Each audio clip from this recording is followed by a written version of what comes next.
Preiskovalna komisija, ki jo vodim in preiskuje nepravilnosti pri gradnji avtocest, je včeraj zaslišala Jožeta Zimška, nekdanjega predsednika nadzornega sveta DARS, magistra Stanka Debeljaka, nekdanjega člana uprave DARS-a in direktorja za finančne zadeve in še v nadaljevanju Abdona Peklaja, nekdanjega člana uprave DARS-a in pa direktorja za tehnično pripravo in izvedbo del.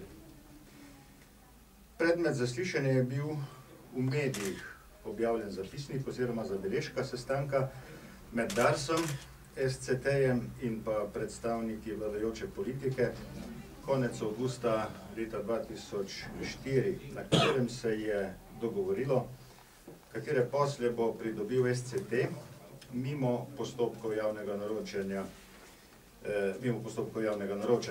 Iz zabeležke tega sestanka izhaja, da sta sestanku prisostvovala tudi bivši vodja poslanske skupine LDS Anton Anderlič in pa bivši generalni sekretar LDS-ove vlade gospod Mirko Bandelj. Do včeraj je bila ta zabeležka zgolj članek v Večeru, zdaj pa je to potrjen dokaz oziroma spričo potrjeno dejstvo. Čeprav je gospod Abdon Peklaj zabeležko označil kot spisek želja, dejstva nakazujejo, da je šlo za konkreten dogovor, ki je bil kasneje tudi uresničen. V tem zapisu iz avgusta 2004 je bilo določeno, kako naj bi potekali dogodki in razdelitev denarja v primerih izvajanja del elektrostrojne opreme za predor Trojane in pa dela glede gradnje predora Šentvid. Zabeležko sestanka vam bomo dali, iz nje pa je jasno razvidno, da naj bi SCT pridobil ponudbo elektrostrojne opreme Trojane za ponujeno ceno 4,88 milijarde takratnih slovenskih tolarjev, kar pomeni dobrih 20 milijonov evrov. Razliko do vrednosti 7,80 milijard sitov oziroma 12 milijonov evrov pa naj bi pridobil z aneksi brez povečanja količin, ki bi bili pripravljeni pred sklenitvijo pogodbe in s pomočjo obrambnega ministrstva. Iz zbrane dokumentacije DARS-a izhaja, da je dejansko prišlo do podpisa pogodbe z SCT-jem za izvedbo elektrostrojnih inštalacij v predoru Trojane v vrednosti 20 milijonov evrov oziroma natančneje 20 milijonov 370 tisoč 173,40 evrov. Skupaj z aneksi pa je pogodbena cena znašala 25 milijonov evrov oziroma natančneje 24 milijonov 902 tisoč 244 evrov.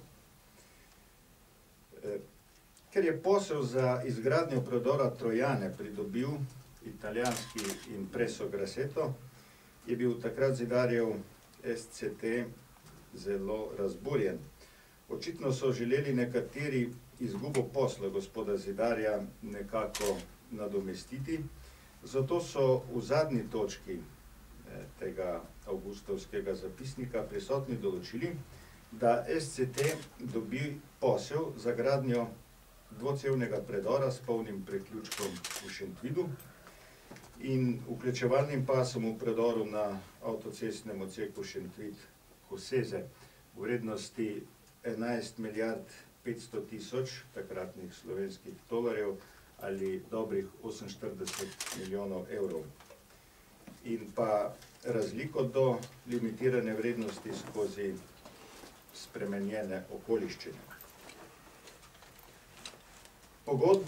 Pogodba za ta posel je bila sklenjena v novembru leta 2004 in sicer v višini 48 milijonov evrov, oziroma natančneje 48 milijonov 131 tisoč 303,53 evra.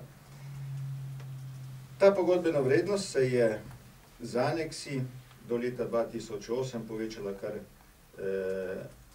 kar na 92,5 milijona evrov.